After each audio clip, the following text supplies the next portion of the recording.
A trader has purchased 200 shares of non-dividend paying firm on margin at a price of $50 per share. The leverage ratio is 2.5.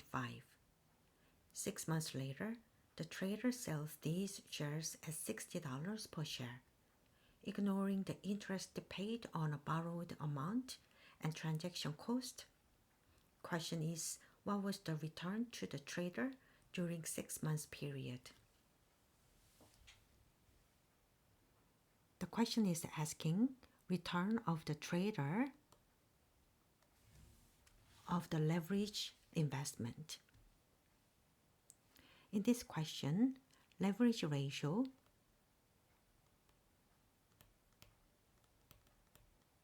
is 2.5, which is calculated by 1 divided by margin percentage.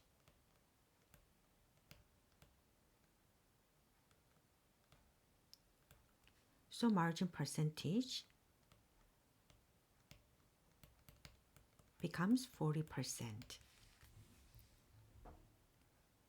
So from the $50, the sale price, 40% is usual investment, which is $20. So to calculate trader's return, the gain is $10